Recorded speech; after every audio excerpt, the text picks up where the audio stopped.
Assalamualaikum. Ayo belajar bareng aku lagi di RNM Channel. Kali ini aku mau bahas tentang soal kasus kebidanan tanpa basa-basi. Kita mulai dari soal nomor 1. Seorang perempuan berumur 25 tahun, G1P0A0 hamil 35 minggu datang ke PMB untuk kunjungan ulang ANC. Hasil pemeriksaan tekanan darah 120/90, nadi 80 kali per menit, pernafasan 23 kali per menit, suhu 36,8 derajat Celcius, TFU 32 cm, presentasi kepala, penurunan 4/5 DJJ 144 kali per menit. Pertanyaannya, pendidikan kesehatan apakah yang paling tepat pada kasus tersebut? A. Persiapan persalinan, B. Pemenuhan kebutuhan nutrisi, C. Mendorong perilaku yang sehat, D. Mengenali adanya kelainan letak, atau E. Membangun hubungan saling percaya. Dan jawaban yang benar adalah A. Persiapan persalinan. Dalam kasus ini, seorang perempuan hamil 35 minggu datang untuk kunjungan ulang ANC dengan hasil pemeriksaan fisik yang umumnya normal. Oleh karena itu, pendidikan kesehatan yang diberikan harus relevan dengan tahap kehamilan saat ini dan membantu mempersiapkan ibu untuk proses persalinan yang akan datang. Oke, aku bahas per opsi. Untuk opsi A, persiapan persalinan, dalam tahap kehamilan 35 minggu, persiapan persalinan menjadi prioritas. Ini termasuk pengetahuan tentang tanda-tanda awal persalinan, posisi yang nyaman untuk melahirkan, teknik pernafasan, serta persiapan mental dan emosional. Persiapan persalinan adalah hal yang sangat penting pada tahap ini. Opsi B, pemenuhan kebutuhan nutrisi. Meskipun pemenuhan kebutuhan nutrisi penting sepanjang kehamilan, pada tahap ini fokus utamanya adalah pada persiapan persalinan dan tidak secara langsung terkait dengan pemenuhan nutrisi. Meskipun penting, pemenuhan kebutuhan nutrisi bukanlah prioritas langsung pada tahap ini. Opsi C, mendorong perilaku yang sehat. Mendorong perilaku yang sehat selama kehamilan tetap penting. Tetapi pada tahap ini, pendidikan kesehatan lebih tertuju pada persiapan persalinan dan memastikan bahwa ibu memiliki pengetahuan yang cukup untuk menghadapi proses persalinan. Meskipun penting, fokusnya lebih pada persiapan persalinan daripada mendorong perilaku sehat. Opsi D, mengenali adanya kelainan letak. Mengenali adanya kelainan letak penting, tetapi pada tahap ini, hasil pemeriksaan telah menunjukkan presentasi kepala, yang merupakan posisi yang ideal untuk persalinan.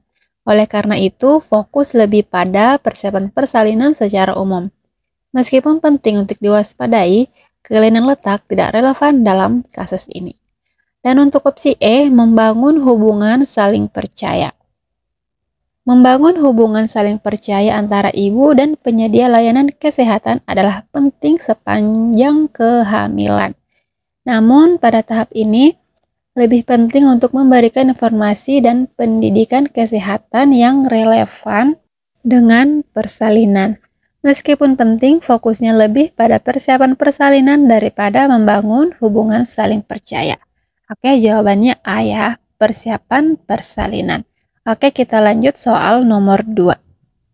Seorang perempuan berumur 27 tahun, G2P1A0 hamil 16 minggu, datang ke puskesmas dengan keluhan pusing dan sering lelah sejak 1 minggu yang lalu. Hasil pemeriksaan KU baik, tekanan darah 90/60, nadi 80 kali per menit, suhu 36,5 derajat Celcius, pernafasan 20 kali per menit, konjungtiva pucat, telapak tangan dan kuku pucat, DJJ 140 kali per menit teratur. HB 9,8 gram per dl. Pertanyaannya, asuhan apakah yang paling tepat pada kasus tersebut? A. Konsumsi makanan tinggi kalori, B. Pemberian kalsium, C. Pemberian tablet FE, D. Batasi aktivitas, atau E. Istirahat cukup? Ini sih bidan pasti udah tahu. Dan jawaban yang benar adalah C. Pemberian tablet FE. Dalam kasus ini, seorang perempuan berusia 27 tahun hamil 16 minggu datang dengan keluhan pusing dan sering lelah. Hasil pemeriksaan fisik menunjukkan kondisi umum yang baik, tekanan darah 90/60 itu tekanan darahnya rendah, denyut nadi normal, serta tanda-tanda anemia seperti konjungtiva pucat dan tangan serta kuku yang pucat. Selain itu, hasil pemeriksaan Hb menunjukkan kadar hemoglobin yang rendah, 9,8 gram per dl. Kondisi ini mengindikasikan adanya anemia pada pasien. Oke, kita bahas per opsi lagi. Untuk opsi A, konsumsi makanan tinggi kalori. Meskipun penting untuk menjaga asupan kalori yang memadai selama kehamilan, pusing dan kelelahan pada kasus ini kemungkinan disebabkan oleh anemia, bukan karena kekurangan kalori. Kekurangan kalori bukan penyebab utama keluhan yang dialami oleh pasien. Untuk opsi B, pemberian kalsium. Pemberian kalsium tidak akan memperbaiki kondisi anemia yang disebabkan oleh kekurangan zat besi, tetapi kalsium tidak akan mengatasi masalah utama yang terjadi pada kasus ini. Opsi C, pemberian tablet FE. Kondisi pasien menunjukkan tanda-tanda anemia yang disebabkan oleh kekurangan zat besi. Pemberian tablet zat besi atau FE sangat penting untuk mengatasi anemia pada kehamilan dan memperbaiki kadar hemoglobin. Pemberian tablet zat besi merupakan asuhan yang paling tepat dalam kasus ini. Untuk opsi D, batasi aktivitas. Pembatasan aktivitas mungkin direkomendasikan dalam beberapa kondisi kehamilan tertentu, tetapi pada kasus ini, pusing dan kelelahan kemungkinan besar disebabkan oleh anemia, bukan karena aktivitas yang berlebihan. Pembatasan aktivitas tidak akan mengatasi masalah utama yang terjadi pada kasus ini. Dan untuk opsi E, istirahat cukup. Istirahat yang cukup penting untuk menjaga kesehatan selama kehamilan. Namun pada kasus ini, istirahat saja tidak akan mengatasi anemia. Pemberian tablet zat besi yang tepat adalah langkah yang lebih efektif, tetapi istirahat tidak akan mengatasi masalah utama yang terjadi pada kasus ini. Oke, kita lanjut ke soal nomor 3. Seorang perempuan berumur 25 tahun, G2P1A0, hamil 34 minggu datang ke PMB dengan keluhan sesak nafas. Hasil anamnesis, keluhan terutama dirasakan pada posisi berbaring, tidak ada riwayat asma. Hasil pemeriksaan tekanan darah 120/80, nadi 84 kali per menit, pernafasan 24 kali per menit, suhu 37,2 derajat Celcius. Berat badan 68 kg. Pertanyaannya, apakah penyebab yang paling mungkin pada kasus tersebut? A. Peredaran darah tidak lancar. B. Kebutuhan oksigen meningkat. C. Kapasitas vital paru meningkat. D. Terjadi peningkatan berat badan. Atau E. Uterus menekan diafragma. Dan jawaban yang benar adalah E. Uterus menekan diafragma. Dalam kasus ini, seorang perempuan hamil 34 minggu datang dengan keluhan sesak nafas, terutama saat berbaring, dan tanpa riwayat asma. Hasil pemeriksaan menunjukkan tekanan darah normal, denyut nadi dan pernafasan dalam batas normal, serta suhu tubuh dalam batas ambang normal. Dan diketahui juga bahwa berat badan pasien adalah 68 kg. Oke, kita bahas per opsi. Untuk opsi A, peredaran darah tidak lancar. Meskipun perubahan sirkulasi darah terjadi selama kehamilan, sesak nafas terutama saat berbaring cenderung bukan disebabkan oleh peredaran darah yang tidak lancar. Peredaran darah tidak lancar cenderung tidak menjadi penyebab utama keluhan sesak nafas pada kasus ini. Untuk opsi B, kebutuhan oksigen meningkat. Selama kehamilan, kebutuhan oksigen tubuh meningkat karena janin juga membutuhkan oksigen. Posisi berbaring dapat memperburuk keluhan sesak nafas karena uterus yang membesar menekan diafragma, mengurangi ruang untuk paru-paru, dan membatasi ekspansi paru-paru, sehingga meningkatkan kebutuhan oksigen. Peningkatan kebutuhan oksigen yang dipicu oleh janin dan penekanan uterus pada diafragma adalah penyebab yang paling mungkin dari keluhan sesak nafas pada kasus ini. Untuk opsi C, kapasitas vital paru meningkat. Kapasitas vital paru meningkat selama kehamilan karena perubahan mekanik dan hormonal, tetapi ini biasanya tidak menjadi penyebab utama keluhan sesak nafas pada tahap kehamilan ini. Meskipun kapasitas vital paru meningkat selama kehamilan, ini tidak biasanya menjadi penyebab utama keluhan sesak nafas pada tahap ini. Oke, untuk opsi D, terjadi peningkatan berat badan. Peningkatan berat badan selama kehamilan memang terjadi, tetapi secara langsung tidak menyebabkan sesak nafas pada posisi berbaring. Peningkatan berat badan tidak menjadi penyebab utama keluhan sesak nafas pada kasus ini. Dan untuk opsi E, uterus menekan diafragma. Posisi berbaring dapat menyebabkan uterus yang membesar menekan diafragma, mengurangi ruang untuk paru-paru, dan membatasi ekspansi paru-paru, sehingga menyebabkan sesak nafas. Posisi uterus yang menekan diafragma adalah penyebab yang paling mungkin dari keluhan sesak nafas pada posisi berbaring pada kasus ini. Oke, jawabannya E ya. Soal nomor 4. Seorang perempuan umur 32 tahun, G1P0A0, hamil 34 minggu datang ke PMB. Hasil anamnesis, mengeluh kakinya bengkak dan kram di malam hari. Hasil pemeriksaan KU baik, tekanan darah 120/80, nadi 80 kali per menit, pernafasan 22 kali per menit, suhu 36,5 derajat Celcius, refleks patella positif, dan bengkak pada ekstremitas, protein urin negatif. Pertanyaannya, apakah konseling yang tepat diberikan pada kasus tersebut? A. Persiapan persalinan, B. Tanda-tanda persalinan, C. Perubahan fisiologis kehamilan, D. Tanda bahaya kehamilan trimester 3, atau E. Ketidaknyamanan ibu hamil trimester 3. Dan jawaban yang benar adalah E. Ketidaknyamanan ibu hamil trimester 3. Berdasarkan hasil anamnesis dan pemeriksaan pada kasus seorang perempuan umur 32 tahun yang sedang hamil 34 minggu dengan keluhan kaki bengkak dan kram di malam hari. Hasil pemeriksaan fisik menunjukkan kondisi umum baik, tekanan darah 120/80, nadi 80 kali per menit, pernafasan 22 kali per menit, suhu tubuh 36,5 derajat Celcius, refleks patella positif, bengkak pada ekstremitas dan tidak ada protein dalam urin. Oke, kita bahas per opsi. Untuk opsi A, persiapan persalinan. Ini memang penting, namun pada kasus ini, keluhan utama yang disampaikan oleh pasien adalah kaki bengkak dan kram di malam hari, yang lebih relevan dengan ketidaknyamanan selama trimester ketiga kehamilan. Untuk opsi B, tanda-tanda persalinan.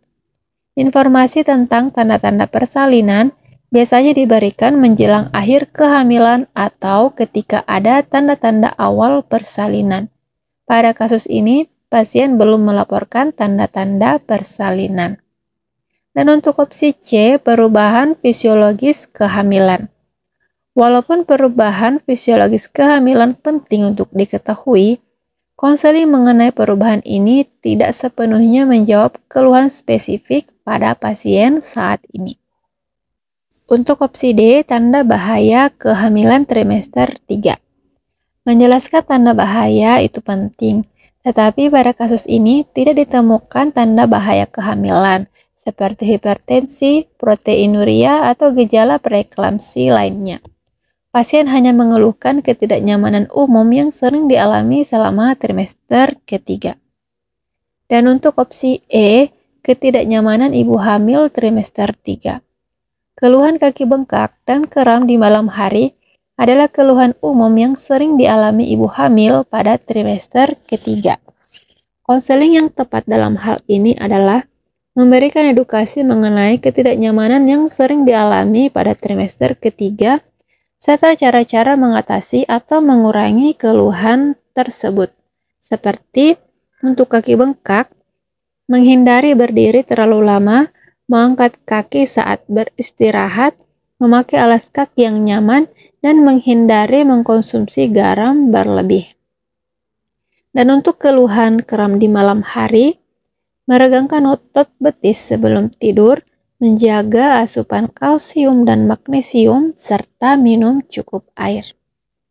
Dan dengan memberikan konseling mengenai ketidaknyamanan trimester ketiga, pasien akan lebih memahami perubahan yang terjadi pada tubuhnya dan bagaimana cara mengatasi atau mengurangi ketidaknyamanan tersebut, sehingga dapat menjalani sisa kehamilan dengan lebih nyaman. Lanjut soal nomor 5, seorang perempuan umur 22 tahun, G1P0A0, hamil 36 minggu datang ke PMB untuk periksa kehamilan. Hasil anamnesis khawatir karena sering merasa nyeri pada perut bagian bawah dan perut kadang tegang. Hasil pemeriksaan BB 60 kg, KU baik, tekanan darah 120/80, nadi 84 kali per menit, suhu 37 derajat Celcius, pernafasan 24 kali per menit. TFU 2 jari di bawah prosesus sipoideus, DJJ 140 kali per menit teratur. Pertanyaannya, apakah rencana asuhan yang paling tepat dilakukan pada kasus tersebut? A. Memberikan terapi multivitamin, B. Konseling tanda-tanda persalinan, C. Bed rest untuk mengurangi kencing, D. Anjurkan mengkonsumsi susu hangat, atau E. Penkes tentang tanda bahaya ibu hamil. Dan jawaban yang benar adalah B. Konseling tanda-tanda persalinan. Berdasarkan hasil anamnesis dan pemeriksaan pada kasus seorang perempuan umur 22 tahun, hamil 36 minggu yang mengeluhkan nyeri pada perut bagian bawah dan perut kadang tegang. Oke, kita bahas per opsi. Untuk opsi A, berikan terapi multivitamin. Terapi multivitamin penting untuk kesehatan ibu dan janin, namun tidak menjawab keluhan spesifik mengenai nyeri perut dan tegang yang mungkin berkaitan dengan persiapan tubuh untuk persalinan. Untuk opsi B, konseling tanda-tanda persalinan. Pada usia kehamilan 36 minggu, nyeri pada perut bagian bawah dan perut yang tegang bisa merupakan tanda-tanda awal persalinan atau kontraksi Braxton Hicks.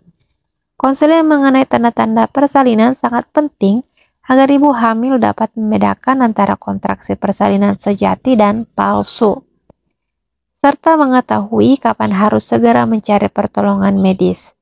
Tanda-tanda persalinan termasuk kontraksi teratur dan semakin kuat, keluarnya lendir bercampur darah, pecahnya ketuban, dan lain-lain. Dengan memberikan konseling mengenai tanda-tanda persalinan, ibu hamil akan lebih siap dan mengetahui kapan harus segera mencari pertolongan medis, sehingga dapat mengurangi kekhawatiran dan memastikan keselamatan ibu dan janin. Untuk opsi D, bed rest untuk mengurangi kencang. Bed rest kadang dianjurkan untuk kondisi tertentu, namun tidak secara spesifik mengatasi kekhawatiran ibu mengenai tanda-tanda persalinan. Untuk opsi D, anjurkan mengkonsumsi susu hangat.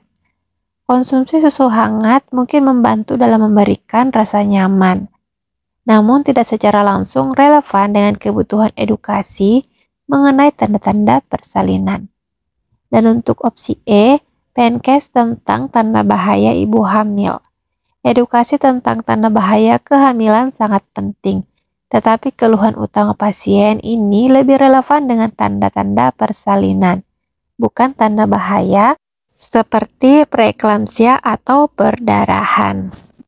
Oke, udah selesai pembahasan materi kita kali ini. Semoga bermanfaat untuk teman-teman yang masih berjuang. Dan seperti biasa, aku mau bacain salah satu kata bijak. Hidup adalah tentang menciptakan dirimu sendiri dan menjadikan dirimu yang terbaik dalam apa yang kamu lakukan. Oke, tetap semangat!